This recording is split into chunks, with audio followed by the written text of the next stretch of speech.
This episode brought to you by the Ritz Hotel. Have you seen the well-to-do up on Lenox Avenue? On that famous thoroughfare with their noses up in the air? High hats and narrow collars, white spats, and $15, spending every dime for a wonderful time? Well, if you're blue and you don't know where to go to, why don't you go to where Harlem Flitz putting on the Ritz? Hello and welcome to Horror Movie Talk. An opinionated and accidentally funny horror movie review show. Go, go, go, go, go, go, go, go, go, go.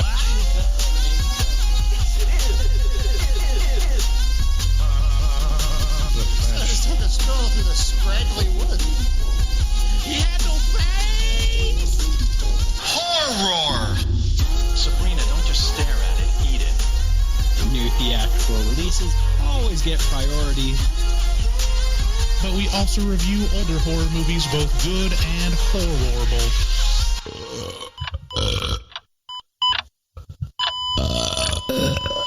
Wow, that didn't sound good. Hey, everybody, I'm Bryce Hansen. I'm a PhD in spoophatology. Mm-hmm.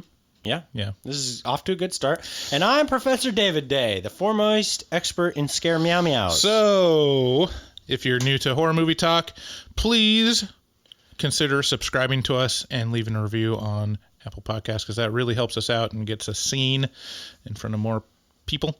We want to call out our ongoing challenge. Yes. Ending this month. Yes. Called the One Titty Challenge for our sponsor, Manscaped. To enter the One Titty Challenge, you got to take a picture of you and your well-groomed titty with the Manscaped 3.0 in the frame of the shot. The Lawnmower 3.0. Lawnmower 3.0. Yeah. And post that on social media with the hashtag OneTittyHMT. That's right. And you'll enter to win a free Google Home Mini. And all the stickers I can throw at you. So, another place to go if you want to get involved or see where we are on social media is go to our website at horrormovietalk.com. And if you really want to get involved, go to our Facebook group at facebook.com/group/horrormovietalk. And that's where all the conversation is happening. And you'll see why we have just the very best community of any podcast out there. The amount of interaction that goes on that group is just... Oh, yay, David! Yay! It's just through the roof. And it's all interesting stuff. Like... And Angelica recently asked a question. I think it was, "What's your favorite quote from a horror movie?" And there's like 100 responses. I said anything from American Psycho. Right. I don't remember any quotes from American Psycho. Oh, you don't? You don't remember like any of them? Like, If you don't shut your fucking mouth, I will kill you. yeah, I don't remember. Okay, so if you want to leave us a voicemail, call 682-253-4468, and you might get heard on the show. We've got a great show today. We're going to be talking about the goopy, legendary 80s film, Society. Is it legendary? I don't know. I hadn't really heard of it. It's on, like, all the, like... weirdest horror movie lists. That's so interesting because it's such a normal movie for so much of the movie. Yeah, when you talk about body horror, it's like top 10. Unbelievably. Yeah. Top 10, yeah. No, yeah. So we'll start out giving a brief review and our score for the movie. We score on a scale of 1 to 10, 1 being a miserable dredge where it makes you angry, 5 being an average film that hits all the expected marks, and 10 being so good it transcends genre boundaries. After we give our score, we'll get into spoilers and take a deeper dive into what we liked and hated about the film. And then later on, we'll be listening to our voicemails with a bit we call Horror Movie Whooores. Okay, so again, we watched Society. It can be found on Amazon Prime or Tubi for free and for rent everywhere else. Tubby. Here is the trailer. For Bill Whitney, I've never been paranoid. fear plays a large part in family life. I feel like something's gonna happen. And if I scratch the surface, there'll be something terrible underneath. He's afraid his sister Could you zip me up, Billy? is not what she seems. God, Bill, what's the matter with you? He thinks his friends are out to get him. You make waves, Whitney, you're gonna drown. People are what they are. Now you have to learn to accept that. He's about to find out the truth Why are you guys doing this to me, huh? What, you've been living with these people all your life and you didn't know anything about this? is far worse than he could ever imagine. If you don't follow the rules, Billy, bad things happen. Didn't you know, Billy boy? The rich have all sucked off low-class scum like you. Uh-oh, Billy. Clarissa? Don't be so intense. Now, some people make the rules and some people follow the rules. It's a question of what you're born to. You never were one of us. You know, you really deserve what's going to happen to you. I don't think so. Can't you see they're setting you up for something? You know how I hate to give you drugs. You're officially dead. Don't go home, Billy. No. Bill Whitney is about to become one Showtime, Billy! with society. Who are you? Let me give you a hand, Bill. In Beverly Hills, what you fear is only the beginning. Anything for society.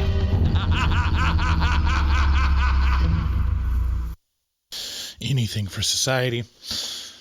So Society is about 17-year-old Bill Whitney, played by Billy Warlock, who has a sneaking suspicion that something is strange about his upper-class family.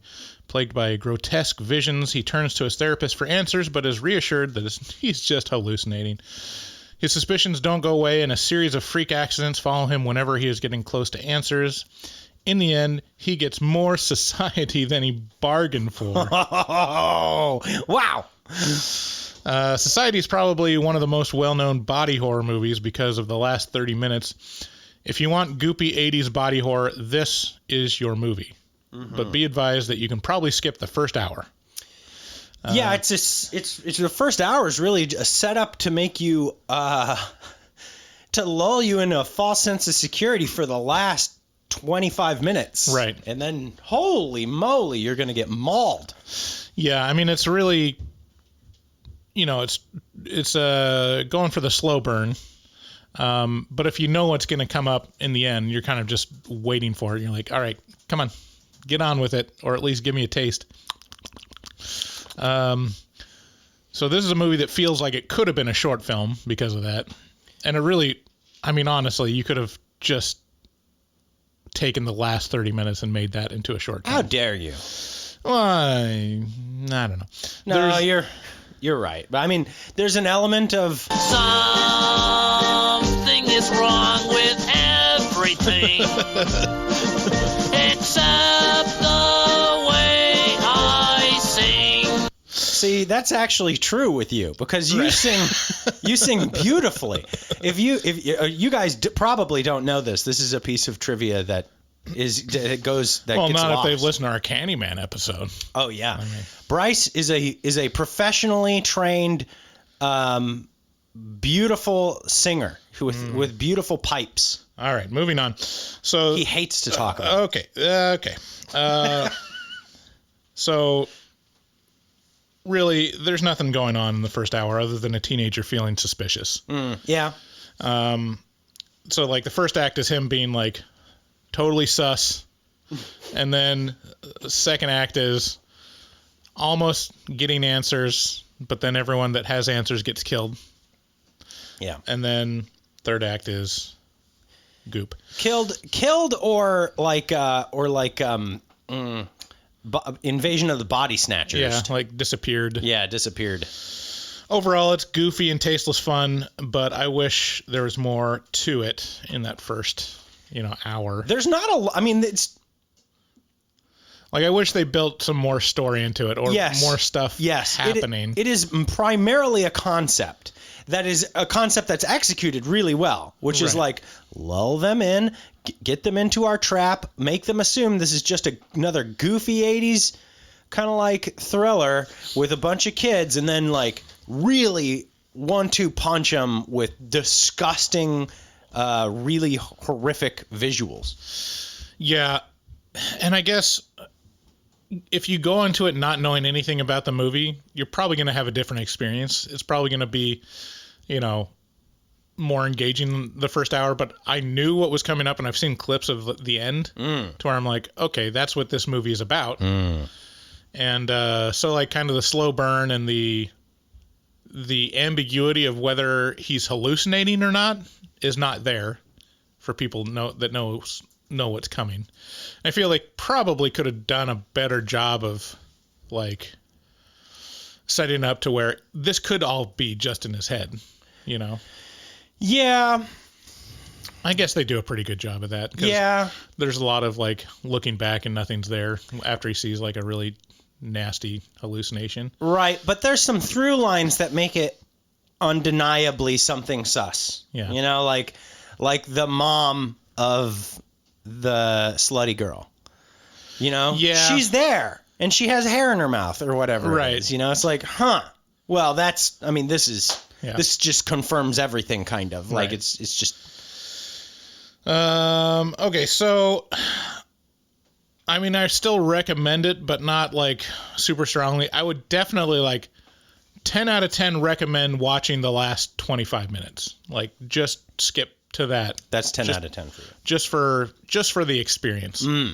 For watching the whole film, I give it like a 6 out of 10. Wow. See, now, you divulged a little bit too much before we started recording and mentioned that you got real tired.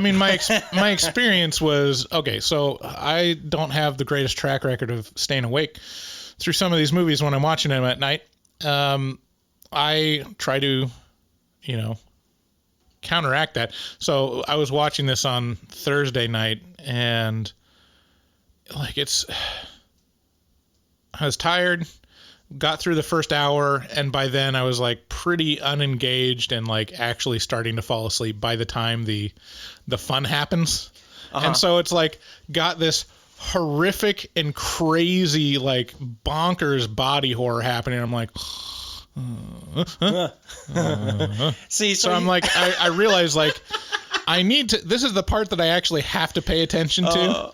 And so I just went to bed and then finished it the next day. Okay. So, I mean, I don't want to 100% blame the movie for putting me to sleep, but it is a little to blame. We had inverse experiences watching this movie. Totally inverse. 100%. Very.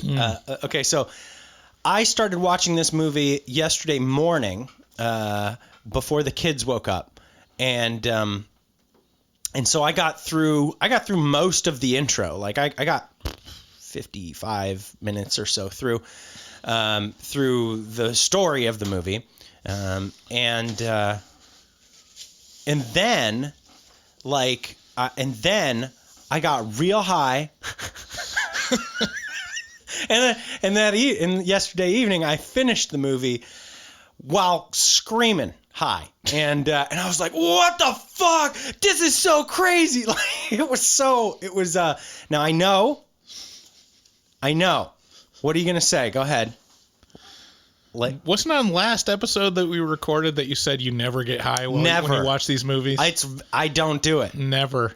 Even though you've mentioned several times that you get high. I didn't. I was not going to, and then I did. See, one of the side effects I've heard of marijuana is poor short-term memory. I was thinking about it. I knew what I was doing. All right, listeners. Look, but I won't anymore. You have an assignment. Go back through our past episodes for the last 6 months. Find all the occurrences of David mentioning being high while watching the movie. It's going to be like a quarter of them. Okay. And now I feel like you're trying to shame me. I'm not shaming you. I appreciate it. I'm just saying you told a lie. I didn't tell a lie. I just changed. You're right. It's not a lie if you don't think you're lying. No, You forgot. No, I didn't tell a lie. Because of your copious marijuana use. No. I don't appreciate. At least I didn't get tired, chronically tired. Which is worse? Who's dumber? So anyway, you give this a 6 out of 10. Yeah. I'm never getting high again. Ever. Uh-huh. Never. Well, sure. For horror movie talk movies. In about 20 minutes, you're going to forget that you said that. I don't forget. It's not like I forgot. I knew what I was doing. I just didn't expect it to happen. And then it happened. Okay. I don't appreciate your tone. My tone is level. Yeah, and that's the problem. I'm on the level because I don't do the pot. Okay, so yeah, you do. I gave you a bunch. There's tons in this house. If the ICE came here, you'd be done. ICE? They're gonna deport me? You know, the DEA. What if ISIS comes here? They hate. Actually, they'd probably hate me. Yeah, even though that's where a lot of this stuff comes from. No, they're pure into heroin. Afghanistan Annies. Okay. Anyways, what's your score for? So you gave it a 6 out of 10. That seems pretty low. I mean, it seems like it's. Also factoring into that is how much this has been hyped. How tired to you've me. been. Mm-hmm. Like, it's been hyped. Several people have mentioned it. You know, whenever body horror comes up, they say you got to see this one. It's unparalleled. Seen it on a ton of lists, and seeing clips from it, I had high expectations. High expectations. Mm-hmm. Just like I have high expectations for you smoking pot again while watching movies. You're so rude. And let me just say, you're looking particularly svelte today. I think you're losing some weight. That's not happening, but I thank you for saying that. I think you are. No, I'm not. Yeah. No. Okay, well, I'm not. Agree to disagree. Okay. Anyway, so you give it a 6 out of 10. I'm going to have to say, you know, this was did such a good job of being a profoundly generic movie up until the craziness that it impressed me. Just that trick that it played. I knew it was gonna. I knew that it was gonna get crazy toward the end, but I really didn't expect this level of craziness. So it's first of all, it's incredibly sexual and raunchy, but it's also insanely violent. And then there's this weird element of turning a blind eye toward the violence. There's not. Okay, so there's a tremendous amount of violence at the end, and no one seems to acknowledge it. It's even the person that's having the violence perpetrated upon them, the person who's being hurt, is kind of like, oh, ow. And so it makes it like this profound level of absurd that's just so over the top. I may have never seen it before, just because it's like, usually when you see this kind of violence done, like somebody's like, oh my God, Jesus Christ, no! Yeah. But the guy's it's almost done matter of fact. Oh, ow. Yeah. Ow. And it's like, what? It was just such a weird experience. It's more like, like if you're seeing someone get ripped apart in a zombie movie, that's like, it sells it. It sells the horror of the body horror being ripped apart. Yeah. Like, what's that movie? Is it Brain Dead? I can't remember. What's the one where the guy gets just pulled in half by the zombies? It's like a really great effect. I can't remember. One of the 10 billion horror movies. Right. But this one, it's more like, what are you doing, step bro? While they're putting arms through you. Yeah. And you're like, this is really inconvenient for the rest of my day. And it's like, oh, that's fucking weird. I don't know. I felt I don't think I'm too far away from you though. I think I'm still a 7.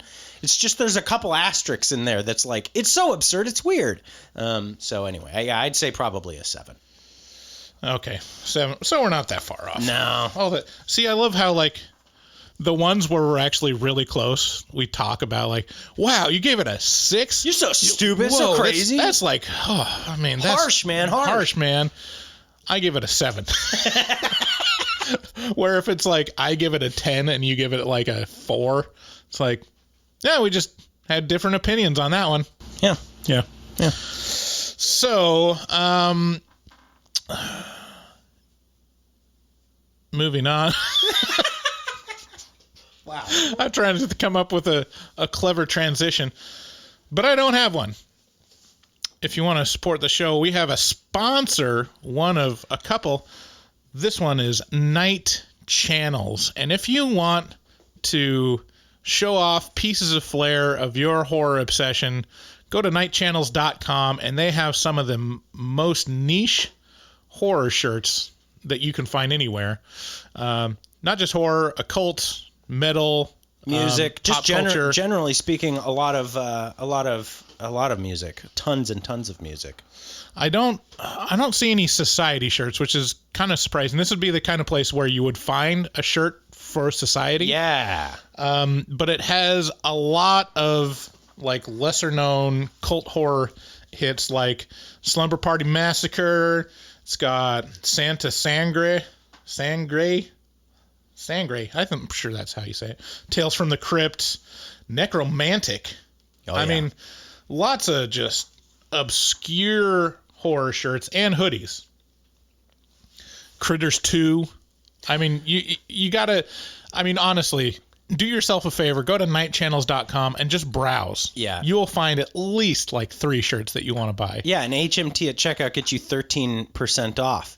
But it's not just that there's a Critters 2 shirt. It's that there's a bunch of like, I can't tell exactly what it is, maybe Japanese characters above it. That's like, so it's not just like Critters 2, here's the Critters ball.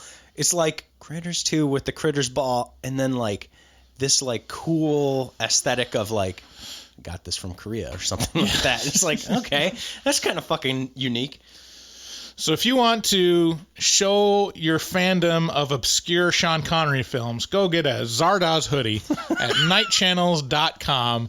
Use code HMT at checkout to receive 13% off your order, and we'll love you for it. Other sponsors include Manscaped. You know what? You're killing it with these transitions. I know. The transitions are great. St. Patty's Day is for pubs, not pubes. Manscaped is the global leader for below-the-waist grooming, and they sponsor this show to ensure you have the best tools for your ball trimming experience. If you plan on getting lucky this St. Patty's, use code HMT at checkout to get 20% off and free shipping. Dude, that's the craziest deal. 20% off and free shipping. It's nuts. Yeah. I mean, we use Manscaped. It's pretty great, and it does, it cleans things up for the bedroom. Listen, they have a scent, like a cologne that's this super manly scent, and I'm not gonna lie, if you're not gonna take a shower, this is gonna make it seem as though you did. So yeah, Manscaped, they know men. So I mean, they sell a cologne, but they also sell the Crop Reviver, which is just basically cologne for your balls. Yeah. So I mean, really, that's the smelliest part, for me. Like I'll be in my office, and if I haven't, I mean, it's COVID time, so I mean, let's be honest. How often do you actually shower nowadays? I mean, after the third day, like my office just smells like balls. After the third day. But if we're on day 400. But if you know what it smells like in here? Great, because you've got the Crop Reviver. I know. I just give it a few spritzes, and all of a sudden, my office smells like, men. Yeah, men scent. Man scent. Good man scent. And if my wife walks in, she just can't resist. She gets all up ons just because my balls smell good. So go to manscaped.com. Use code HMT at checkout to get 20% off and free shipping. You guys should also, if you'd like to support the show in a more direct manner, you can, of course, head on over to our Patreon at patreon.com/horrormovietalk. And, you know, we're going to have a meeting here coming up shortly, Bryce and I, are to add some more tiers to the Patreon so that more people can get a more unique experience for whatever they desire. And so you guys should head over there, and you get access to a whole nother podcast called The Afterpod that we've been recording for about a year and a half now. And also you can vote on one movie a month for us to review. You can get early access to episodes. I got a bunch of episodes in the vault that haven't been released yet. So you could listen to our review of Paranormal Activity 3, or you could listen to our review of, Butt Boy. So yeah, I mean, we know what the diehard fans of HMT want. It is more content. And if that's what you crave, if you've been mainlining the last 2.5 years worth of episodes and you've finished, go to our Patreon to get access to just the early release stuff and like the Afterpod, because it's a whole nother podcast. So, also you can head over to our website, horrormovietalk.com/shop, and then you can buy a shirt or with our fucking awesome logo on it, designed by Dustin Goebel, or stickers designed by Dustin Goebel, and any purchase of those stickers, percentage of it goes to Dustin to help support him. And, you could just toss Dustin some support, just generally speaking, by heading over to his Instagram at dgoebel00 on Insta. That's at DGOEBEL00 on Instagram. Yeah, I mean, he does all of the post artwork, all the featured artwork for every episode, and he knocks it out of the ballpark. But also check out his Instagram just to see what his other stuff he's doing is. Yeah, all Dustin's stuff is pretty thick. It's pretty thick. Again, if you want to leave us a voicemail, call 682-253-4468. Later in the show, you'll hear voicemails from others, and that could be you. Could be you. Could be you. And it's the origin of great bits like rap battles. Oh, dude. And listener feuds. I can't believe. And now, Glittercore sent us a diss track against Rojo. I know. It's starting to get out of hand. It is. I'm very appreciative of anybody who's able to create something that we can put on the show. Listen, if you're talented and you got stuff to put on the show, just send it to us, baby. Yeah. Okay, with that, we'll get into spoilers. Thanks again for listening, and here we go.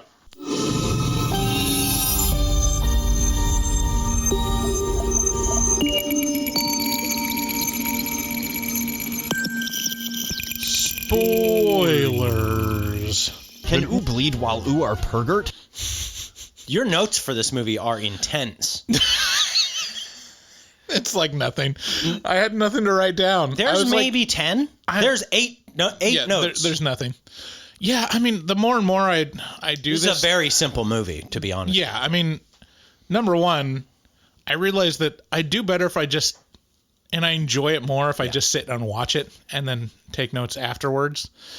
But then sometimes there's just kind of a simple movie and there's not much to, I mean, you can describe it. I'm not going to lie to you.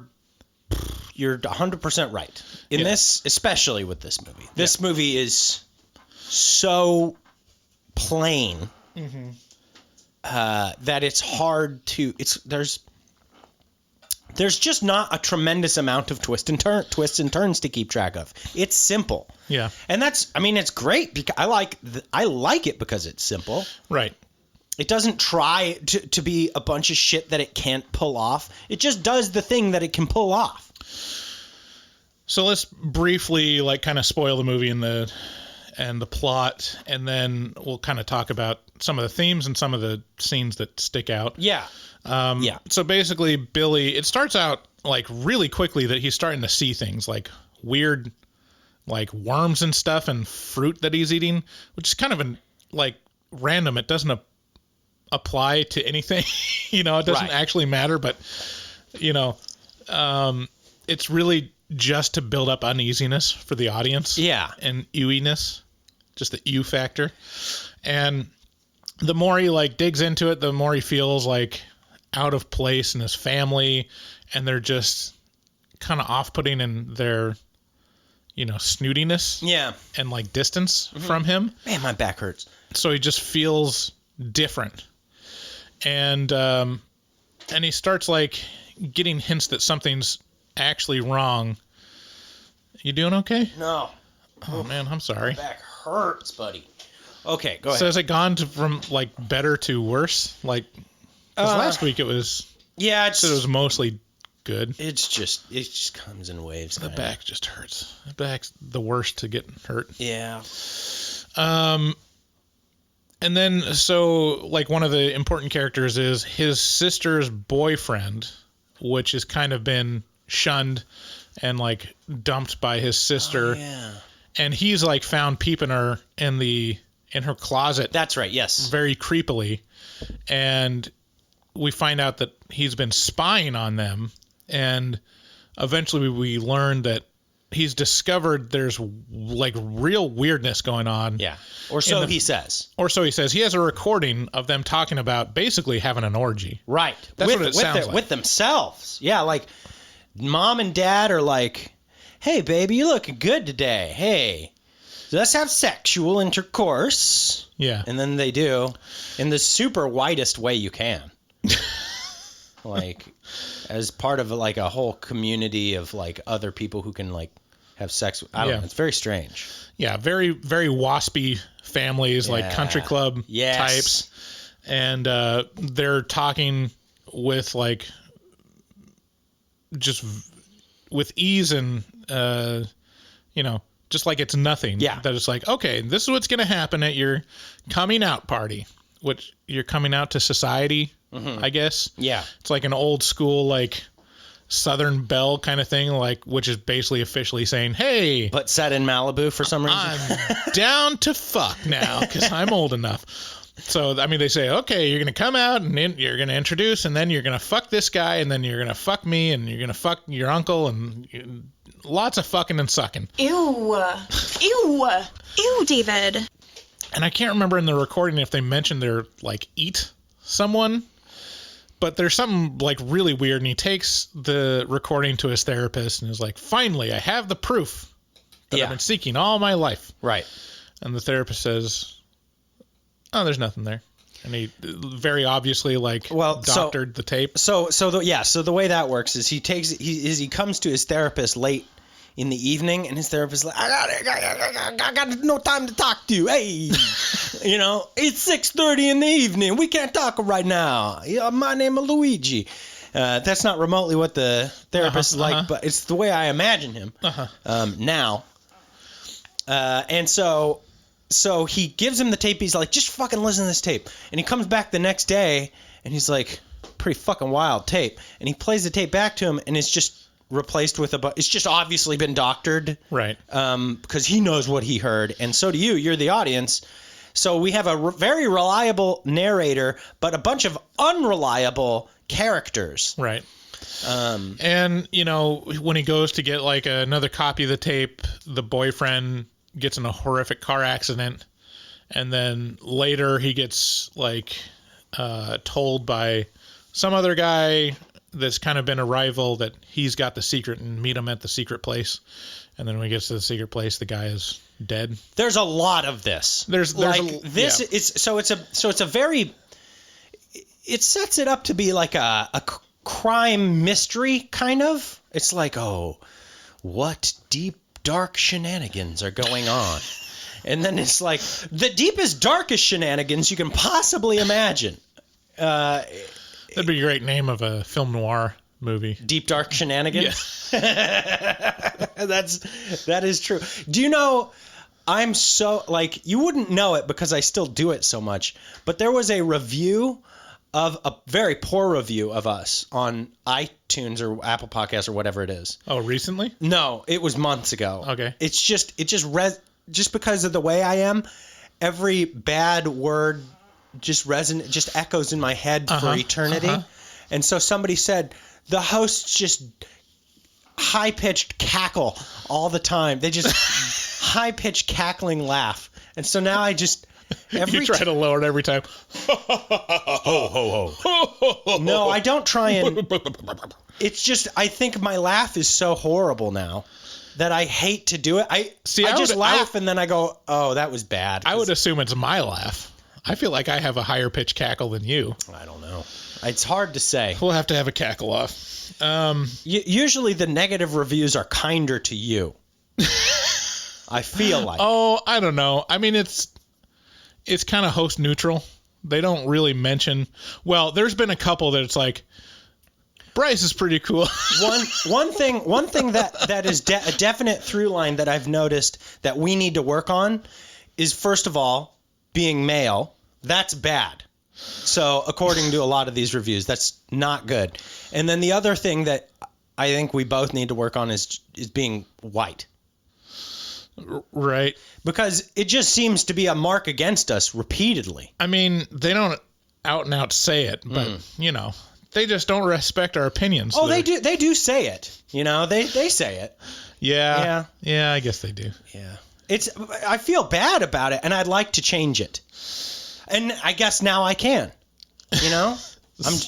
I mean, if it's your truth, well, then I just want to make sure that I'm not offending people with my male whiteness. Yeah. Mostly. Well, I don't know. This took a weird turn, but I guess it kind of falls in place with Society. Right. The movie, because it's all kind of about accepting yourself and being accepted by others. Uh-huh. And you can kind of morph into what people will want you to be. Right. In a kind of weird, perverted way. So finally, he ends up like going to. In the meantime, there's kind of a girl that really wants to fuck him that he fucks. Like, that's notable. And she's kind of part of the high society kind of others. And he's like always like in between these worlds of being basically a normal dude and in this super waspy family. Right. And I got to find a pen. Do you have a pen over there? Because I have to write this down for once we get to this part, and I just don't want to forget it. And then in the end, he walks into this party or is like kidnapped in this party. How does he come across it? Does he just walk into it? No, the first one? No, they noose him around the neck with like a Yeah, I think I can't remember. He like comes in and you were tired and I was hot. They're sitting around the table and they're like, I know what you're doing. And they're like, okay, noose. Something like that. So he gets tired. So what happens is he gets taken to the hospital and then on the back end of that, once he gets released, he's like, fuck it. Just whatever. I'm just going to go balls to the wall. I'm just going to call it like I see it constantly. Yeah.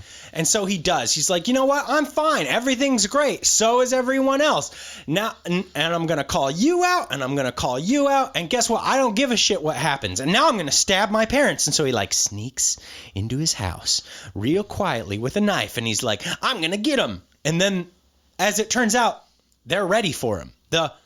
The trap has been already set for him. He thinks he's trapping his parents, but really, all of society is trapping him.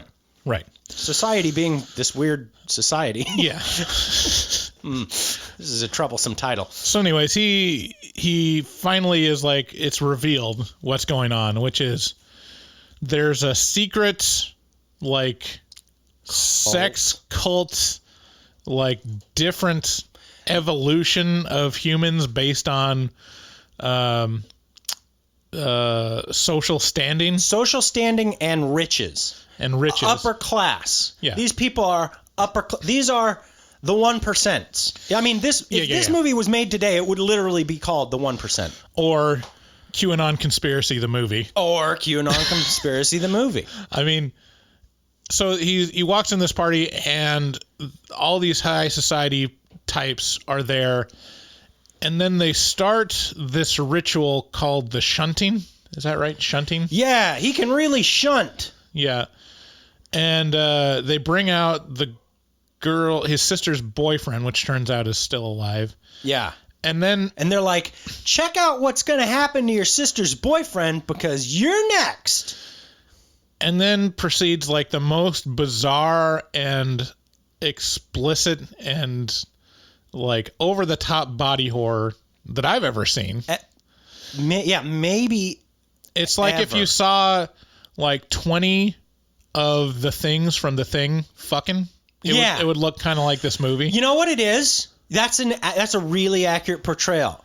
If everybody was The Thing and they didn't want to just assimilate, they wanted to fuck assimilate. Yeah. They wanted to fuck simulate. Fuck simulate. Right.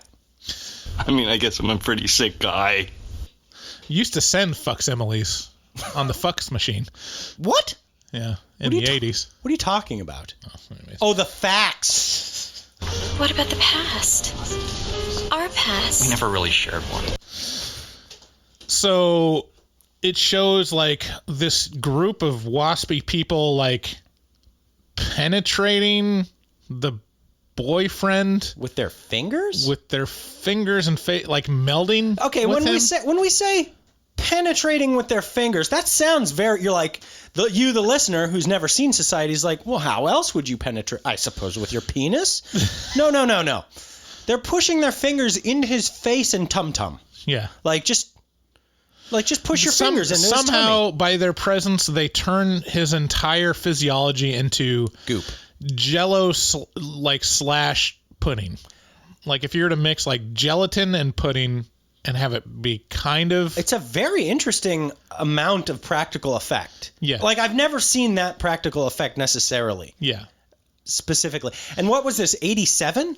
Yeah. So, I mean, it ends like crazy and he just sees the most bizarre, like, weird... Everybody orgy. Everybody's faces, like they all like start sucking on this guy, sucking and fucking him, and their faces like turn into these like long, like they're like they all their bodies start to like meld into like this one body, and it's assumed that pleasure is being had by the people doing the to the point where eventually it just looks like a huge tangled web of like oily, goopy, slippery labias. What do you want me to do?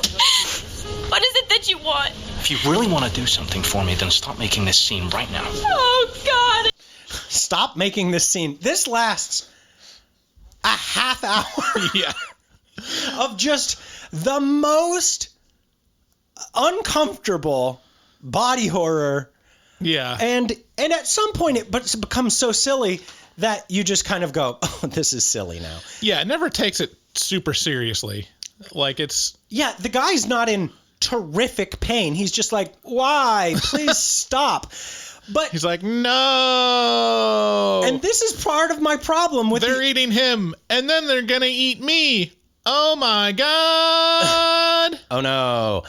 Yeah, this is part of my problem with the end is it's not paid the appropriate amount of respect. You got to put some respect on it, you know? Yeah. Got to put some respect on my society. This young man witnesses This young man witnesses everyone he's ever known fucking, sucking, and melding their bodies into his sister's boyfriend, and he's like, hey, that's not normal. He's like, you guys, what the heck are you doing? Stop it! Hey, you, man from my childhood, get your penis out of the foot of my sister. And it's just weird because he's not like, what's happening?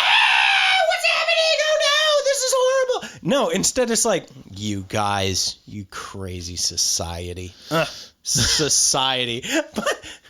But there's all these like weird allusions to like, we're the rich, we eat the poor. Right. And this is what I wrote down. They're like, you're not one of us. Yes, those are your parents, but you're not one of us. And I'm like, but why though? What makes him any different? I think it's alluded to that he's adopted. Like they tried. I mean, he has suspicions, and then I think it's confirmed adopt him? Why? Well, because they're grooming him like that. They made it a point of like saying This one is groomed from birth by one of us to be the perfect... To lead up to this point?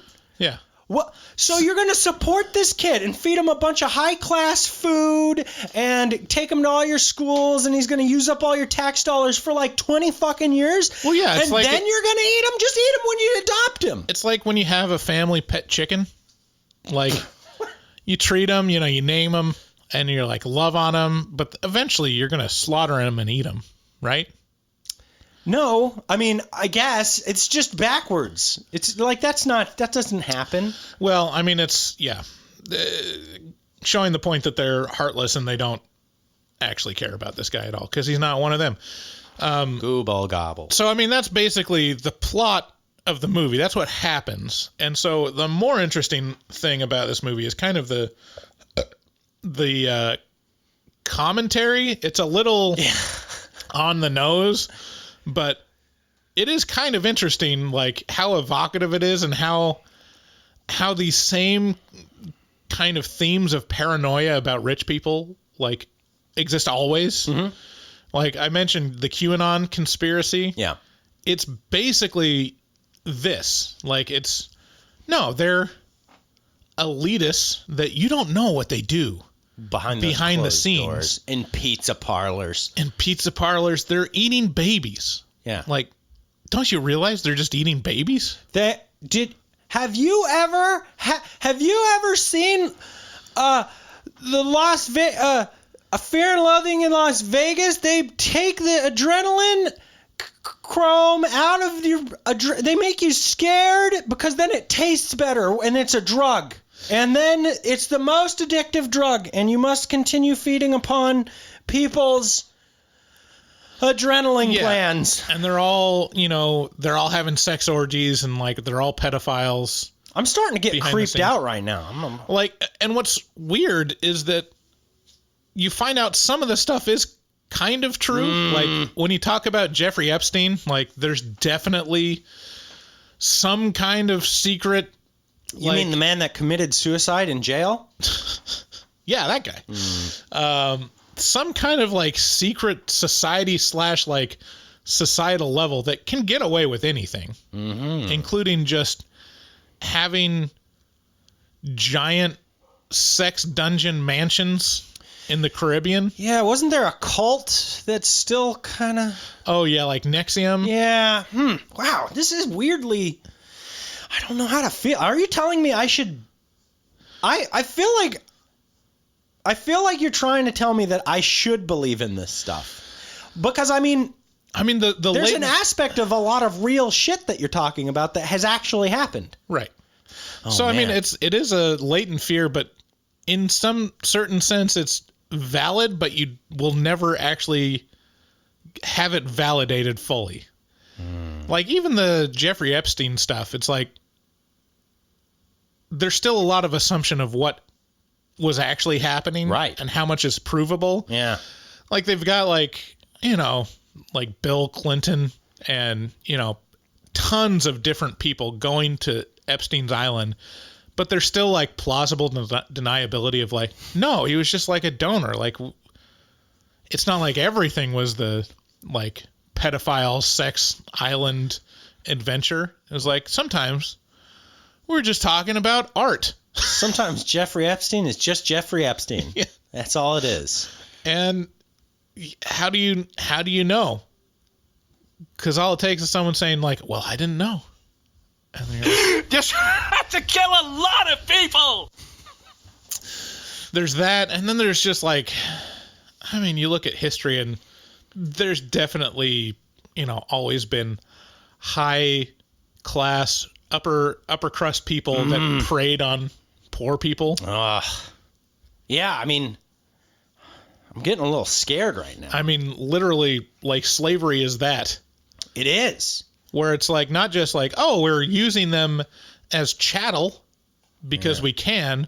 It's also like, oh, yeah, and also we'll fuck them and do whatever we want. Fuck them and suck them. Which even then would be like, well, that's not good. But you didn't find out about it back then. Right. There might have been rumors, but not until now when you get like DNA tests and like a third of all African Americans are related to Thomas Jefferson.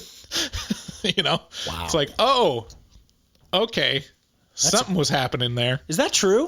Is that a real stat? That's not a real stat, but I mean, there's a significant number of people that are related to Thomas Jefferson. Well, did you know about Genghis Khan? Have you heard about this guy?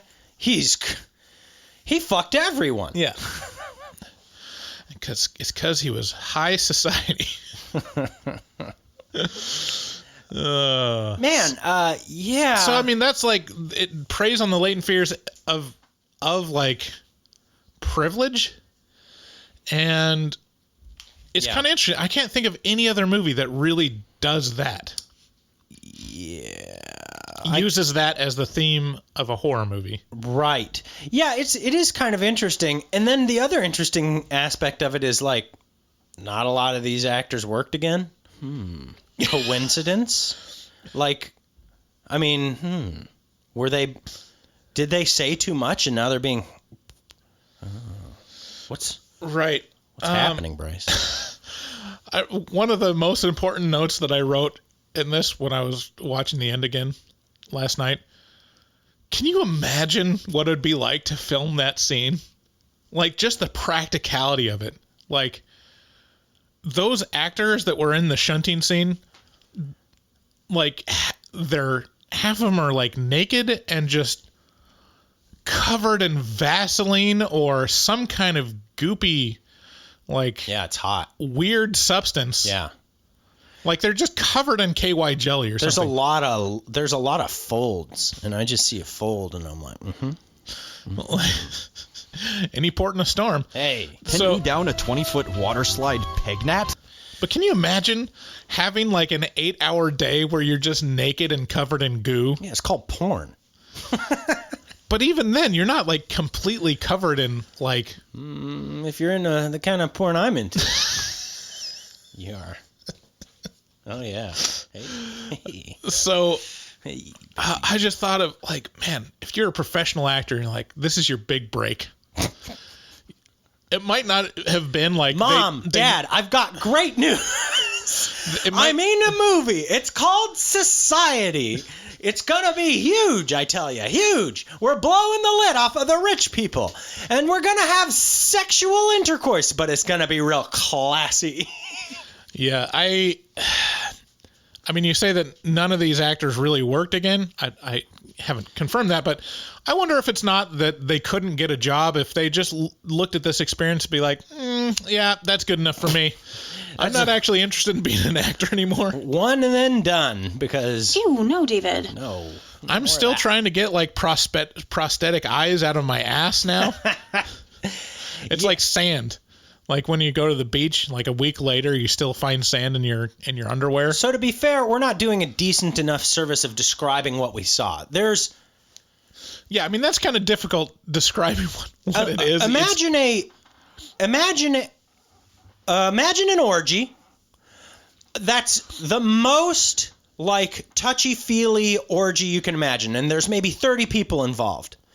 Now, anywhere where skin is touching skin, instead of have it be like a delineator between your hand and their butt, your hand is inside their butt somewhere. Yeah. You know? Well, I mean, that's not out of the norm necessarily. No, okay, that's a good point. Anywhere it's touching skin, it's melded with it. It's melded with it, yes. And there are huge swaths of flabby skin that are just maybe a couple of eyes are blinking, and that's it? Yeah, and there's like, it just looks like giant floppy curtains of labia or scrotum, and it's just like all combined with eyes and arms. Yes, and it's presented to you in the aesthetic of Pizza the Hut. Yeah, from Spaceballs. From Spaceballs. It's very sloppy and wet, and they're all like having a great time. And everyone's having a good time except for the shuntee. He's like, no, please no. Yeah, would have that been great if like he was like, oh, this actually feels pretty good. He's like, wow, guys, thank you. No one's ever touched me in my taint before. Yeah. So, I mean, get in that scrum. To the like super extreme. So I think, okay, let's describe the body horror that stands out. So, number one, early on, there's a scene where he sees his sister in the shower, which is really awkward. This is great. Where, like, he's looking at her through, like, the haze of the shower door. You know how shower doors are. And, all opaque. And her butt is on her front. It's clear that she's facing away from the camera. She's looking at the shower head, and that is so you see her butt. Yeah, but also her boobs are on her back. Also her tits are firmly placed on her back. And then he opens the shower door because, well, I mean, why wouldn't you? And it turns out she's fine. But, like, there's this... Like, except Ew, no, David. She's like, get out of here. What are you doing? And then I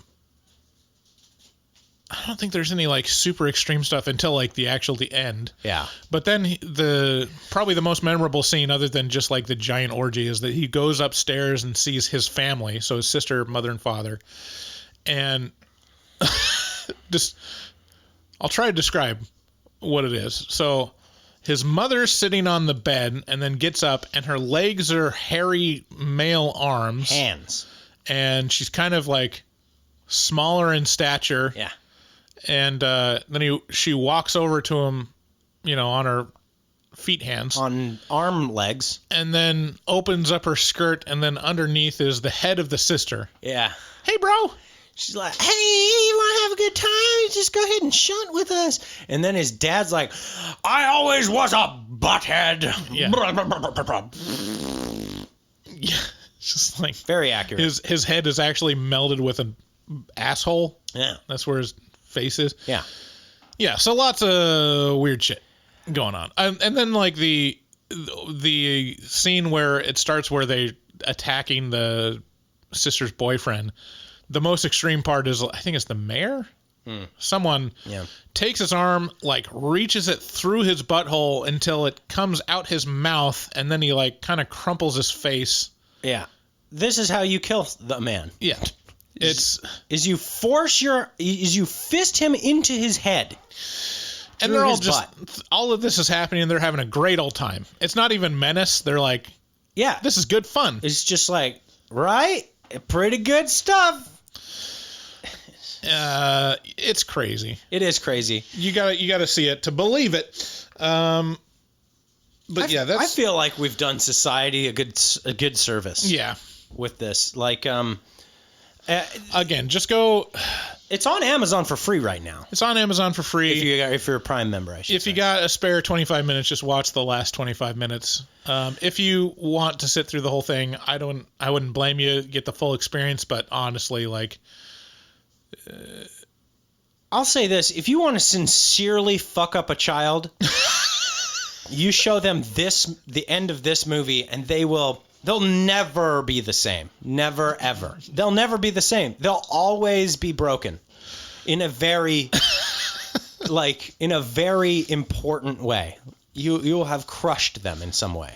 See, I never put it across our fans because I've heard so many people, like, talk about, like, oh yeah, I saw Hellraiser when I was 2. It's unbelievable the shit that people admit to us. Yeah. You would not believe us. Keep going. My dad was really into horror, so he showed me The Exorcist as my first horror movie when I was 4. And held my eyes open in the scary parts. It's like, what the fuck is going? What kind of weird Clockwork Orange shit is happening in people's houses that they're doing this? My kids watch Frozen, and they run out of the room when it gets a little, like, emotionally heightened. Yeah. A snowball fight. Oh no! Oh no! They might get cold. So, yeah. Anyways, it's an interesting movie. The most interesting part is kind of the meta commentary and, like, realizing how timely this still is. Like, this is still a latent fear. Handsome young man as well. A real... well, I mean, yeah. I mean, the lead actor, it's surprising to me that he wasn't the lead in more memorable 80s movies because he's got Michael J. Fox-esque kind of handsomeness. Young, supple. Okay. Very shuntable. So who would like this movie? 4-year-olds? Anyone that loves body horror might be a little too mature for 3-year-olds. If you haven't seen this movie and you're into like Cronenberg or The Thing, any old 80s like body horror stuff, like you gotta see this one. Yeah, agree. So yeah, let's move on to horror movie Whooores. Whores. So horror movie Whooores is a segment where we play our voicemail from listeners like you and respond or just appreciate. So first off, it might take me a second to pull this up. We have a response from Glittercore. So give us the wait. You go ahead and pull up what you got to pull up. I'm gonna give some backstory here. If you're just joining us, then you wouldn't know that last week. We've got a feud going on. Suffice it to say, we've got Max Allen, Maxwell. .r.allen on Instagram has been so kind to us. He's a talented young man who's able to create music, and he actually made the intro music for the podcast you're listening to. And if you go back and listen to our after shows on The Haunting of Bly Manor or The Haunting of Hill House, which we've done a couple months ago, then he did the intro music for that as well. So friend of the show, we love Max, and he called in about a month ago with a hot take on our Jaws episode, saying that, Godzilla was a more compelling monster movie in his opinion, or at least monster than Jaws. Controversial opinion that was picked up on by one of our common callers, Rojo from the Bronx. He's a young Irishman, I assume. I don't know his ethnicity, and I don't know that it matters too terribly much. I'm just guessing because of his accent. It could just be a Bronx accent. I don't know. So he called in and he was like, "Fuck Max," and this fucking hot take he took.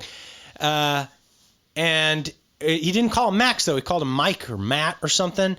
Max hated that, wrote a diss track. We played it on our last episode. Rojo responded with a response diss track in that same episode. So our last episode, whatever it was,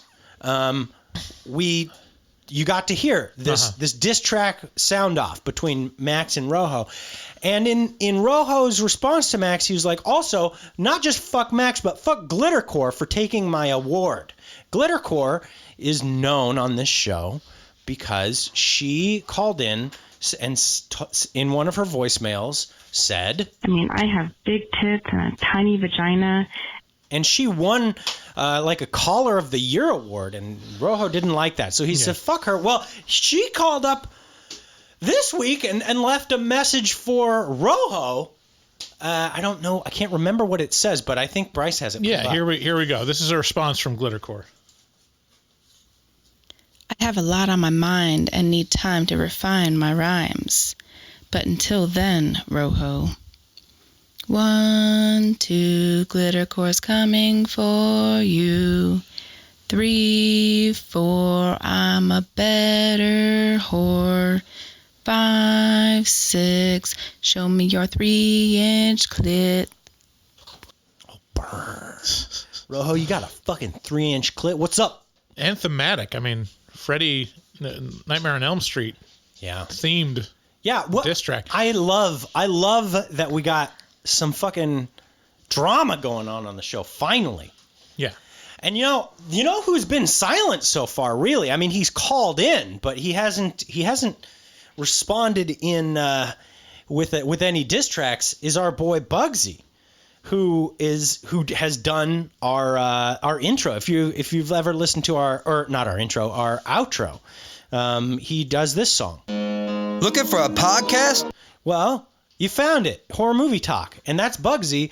I haven't heard anything. I haven't heard Bugsy weighing in on any of this, but Glittercore, what's it called? Clap back against Rojo. I'm interested to see where this goes. What do you have to say about the drama on the show? I welcome all of it. I encourage it. Mm-hmm. I would like to. We could just have an entire show of just diss tracks. It would be wonderful. Mm-hmm. Yeah, if you're able to create content for the show, do it. We'll give you credit, get you on the air. Like, so I think it's only appropriate that Rojo has to respond to Glittercore, or he could just be a bitch. He could just be a bitch and bitch out. Okay, so here are some other voicemails that we've received. Okay.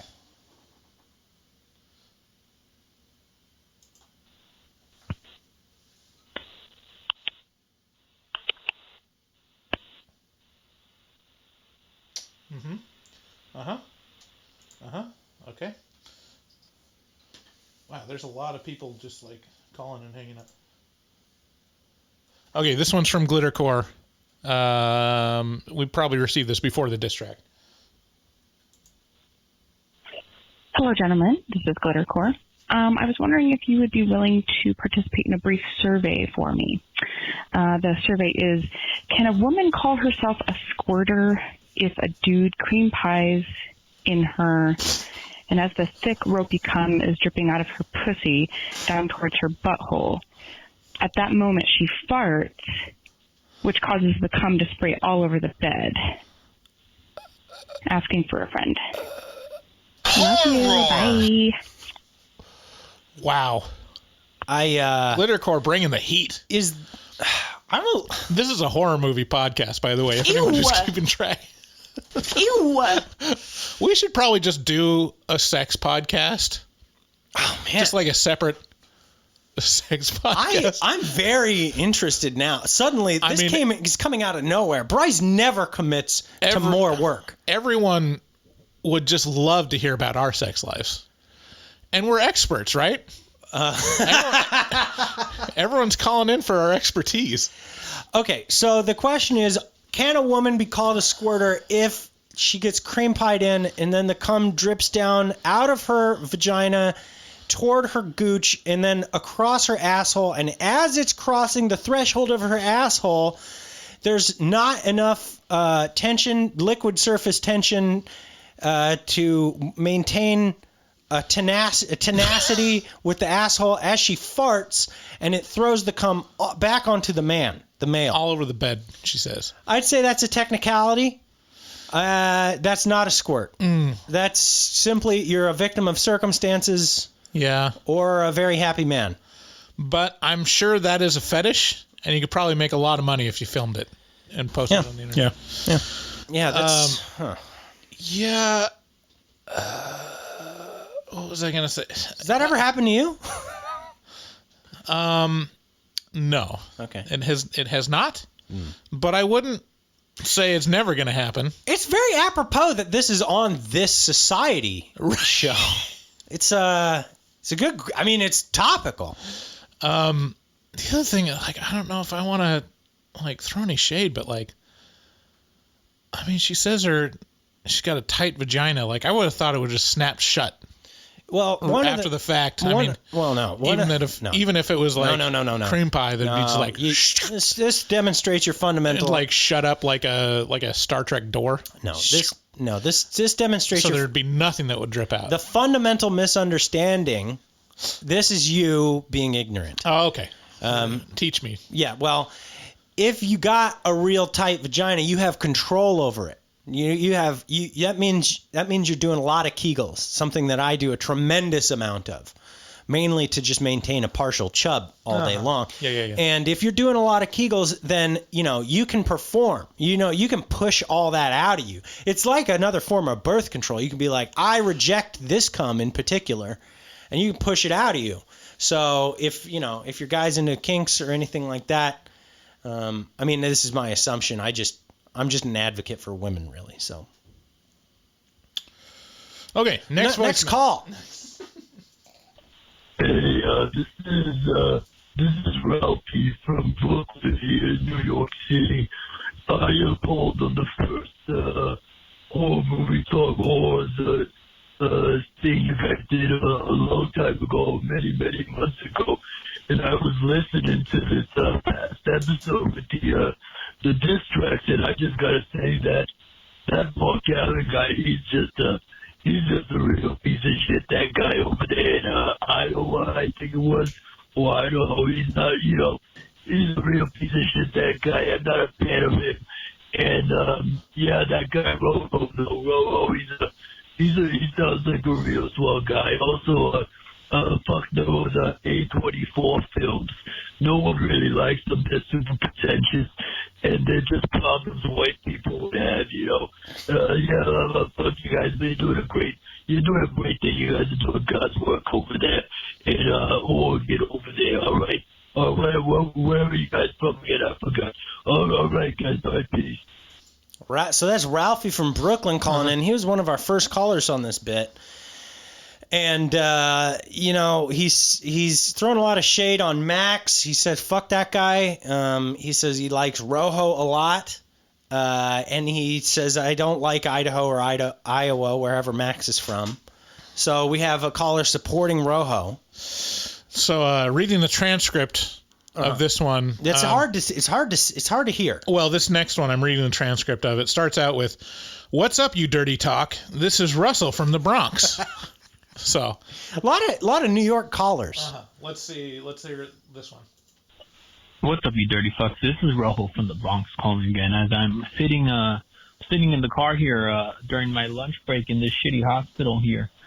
And I was doing some self-reflecting after hearing this episode. I was really thinking about my life and how, starting beefs with people across the country may not be the best thing. I was thinking about, maybe I should start doing some prayers, stop calling out people, stop fucking so much, and stop calling out ladies by the name of Glittercore. I was thinking about doing all this stuff, but then I just said, fuck that.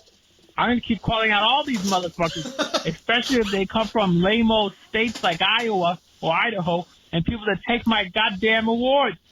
Aside from that, fuck those A24 films. Alexander from Atlanta, Georgia, was talking about them. They're pretentious as fuck. You think you come down here to the Bronx, you think that some shit like Midsummer would happen? Some people would be drugged up and go into a fucking farm or whatever the hell it was in Sweden and let themselves get smashed by hammers?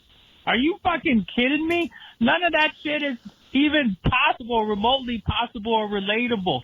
And the fact that the reason was, they're making movies for themselves. Fuck that! If you're making movies for themselves, why even release them to the public? Bunch of bullshit, those A24 films. Not gonna lie, I did like Midsummer. I like the cinematography and the colors in it. But aside from that, it's just a bunch of white people problems. They know I'm taking part in that shit. All right, peace, you dirty fucks. I love you guys. Fuck that Midsummer movie. I like Midsummer, though. I'm starting to think Rojo might not be Irish. Because he says it's white people problems. And Irish people, last time I checked, pretty white. Yeah. Well, and frankly, he says it's white people problems. If I know anything about monitoring social media, being white will not stop you about complaining about white people problems. No, if anything, it amplifies your voice. Right. But we, fortunately enough, we have a caller or a big super fan from Sweden, Magnus, and he has confirmed that Midsummer is just a typical summer in Sweden. Right. He said that multiple times. That was a roller coaster of a voicemail because I was really giving second thought. I'm like, maybe we are wrong for encouraging these diss tracks. Mm-hmm. Like we're creating turmoil in the world. Right. Isn't there enough turmoil and like division in our country? It's a good point. And then he brings it back and we're like, oh yeah, this is great. He's like, fuck these. Oh wait, fuck Glittercore and taking my award. Yeah, fuck that. Okay, here's one from Elizabeth. Hey guys, it's Elizabeth. I was just listening to your My Bloody Valentine review, and I was super excited because I was like, oh, I love this movie. And I started listening to the trailer, and I was like, wait, this isn't the one from like 2006 with Jensen Ackles. So I was super confused and very disappointed because I actually kind of enjoyed that movie. But then I got really happy because you guys were using the Lord of the Rings Mines of Moria drop, like AA+ for that. Super excited. So I just wanted to know, what other nerdy stuff you guys are into like that, like Lord of the Rings, Harry Potter, Star Wars, give me all that. I'm all about it. So, not super excited about the review because I'm kind of disappointed, but 10 out of 10 for the voice drops. So later, bye. They call it a mine. A mine!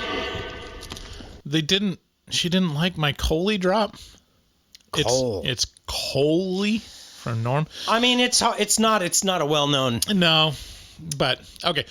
Yeah, I mean, what other nerdy stuff are we into, Bryce? So nerd culture is like pop culture now, so it's almost intimidating. Like, I used to think I was a nerd and keep it under wraps, my love of like Star Wars, and now it's like it's jumped the shark so hard that it's like, this is weird, because as you're explaining this, I was like, I can't relate to what he's saying, and then I'm like, my nerdy thing is comic books. Right. And then I'm like, oh, shit, wait, everybody likes Iron Man now. And it's like, right. Oh, okay, wait a minute. So, I mean, like, Star Wars was my absolute favorite. Like, yeah, me too, as a kid. I remember watching the VHS tapes of the trilogy, the original trilogy, and at the end they had a special feature where it showed George Lucas like sitting down to write the prequels, and I was like, God damn, when are they coming out with those? And that was like probably like 7 years before episode 1 came out. I know. Like, it was an eternity. I know. I went to Toys R Us and I was like buying a video game, and I was like maybe 9, and I was like, oh, fucking Star Wars, and it was a Star Wars game, and the guy behind because it was like a booth in Toys R Us. They had all the video games in the booth, and he was like a 20-year-old guy working in Toys R Us, and he's like, they're making more Star Wars movies, and I was like, oh my god, oh my fucking god, what are you talking? Back when news came through just other people, just randomly, it didn't come through the internet, and it wasn't like everything was announced from on high. So I had this like third-hand information from a stranger in Toys R Us, and I held on to that like fucking Macaulay Culkin and Elijah Wood on that cliff in The Good Son. Like, I was just like, oh, Star Wars new movies gonna be coming out, maybe, I don't know. And then it came out like 9 years later. Yeah. Like, oh, thank God. Yeah. Thank you, Jesus. And then it was what it was, and I was like, oh. Which, I mean, I was still young enough to force myself to love episode 1. To have your fingers in your mouth, forcing a smile. This is fun. I like this a lot. The other nerdy thing is that, which was impressive and embarrassing back then, and now it's like absolutely nothing, which was, I read the Star Wars books. I probably read like over a dozen like Star Wars novelizations that tell the story after the Return of the Jedi. So like the Timothy Zahn novels, some of the Kevin J. Anderson trilogies, and they all like basically, other than Timothy Zahn ones, like they're all basically like, oh, there's another Death Star. There's basically another stand-in for the Death Star, and then they destroy. But really, the interesting stuff with what happens with Luke and was really cool. So I like had like an extended universe That's knowledge. all not canon anymore now that Disney owns I know. it, It's so right? fucking annoying, because like all of my investment in my nerdiness, like my knowledge, is completely moot. Like they just said, nope, none of that exists anymore. This is the new extended universe. And they like kind of piecemeal stuff back into it, but it's not ever going to be the same. So like, what's his name? General, Thrawn from the Timothy Zahn movies, or Timothy Zahn books, which is probably one of the most interesting villains in the extended universe. They bring him back, but I can't imagine they could do him justice. But anyways, I was super into that. Read Star Wars novels back when like you could actually keep track of how many there were. And then it just spiraled out of control to the point where like, I can't keep reading these. And then now there's all the movies, like pop culture, everything with Star Wars. And then the other nerdy thing, like I was into Spider-Man comics. I was nowhere near like David's level of comic geekdom, but like I had my phase of Marvel comic books. Yeah. You know, my I guess if you're defining nerdy or geeky or whatever it is as something you're not necessarily proud of, but you're just incredibly deeply knowledgeable about, mine would probably have to be music, like really extreme forms of metal. Like I know every metal band that's ever existed, which is down to garage level, and then a lot of obscure rap, a lot of obscure techno, a lot of mainstream tech. I love EDM. I listen to just an inordinate amount of music, and so I have a lot of knowledge in that regard. I'm the guy who can understand all the insane lyrics that no one should be able to hear what he's saying, but I can. Yeah. I mean, there's so many, like when you talk about nerd culture, there's so many like universes now. Yeah. Like so many fandoms like Harry Potter and Lord of the Rings. Yeah. Star Wars and like Marvel stuff. Huge fantasy and sci-fi. Like I've read so much fantasy, you have no idea. But now I'm thinking like if being a geek is kind of like counterculture-ish, then I guess the thing that and you probably too, most guilty of is just kind of like being a family man and like trying to like be, involved with my girls and my wife. It's more niche to be normcore now. Yeah. Just be like, I have a suburban white family with 2.5 kids. Right. Like, well, the most obscure thing you can be into. Yes. Hey, whoa. It's not cool to make it sound like we're some sort of like we're the minority. That's not cool. Well, we're normies, and that's okay. That's better. The most nerdy and lame thing to be. There you go. Now we're back. Okay. We're nerdy and lame. Last voicemail. Hey guys, this is Amber again. Not really calling in about a movie, but I've heard David talk multiple times about, his kids, like his daughters, like sneaking up in his room and just like whispering in his ear and scaring the shit out of him. So something happened the other day and I wanted to tell you guys about it.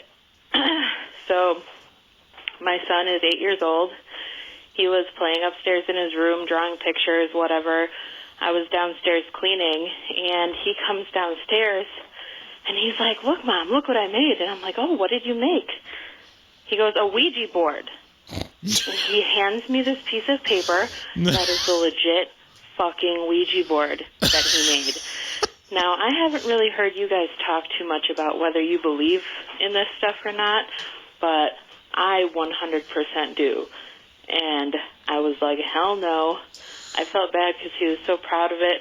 I took it out of his hand. I ripped it up, and I, prayed while it was in my hands, and then I threw it away.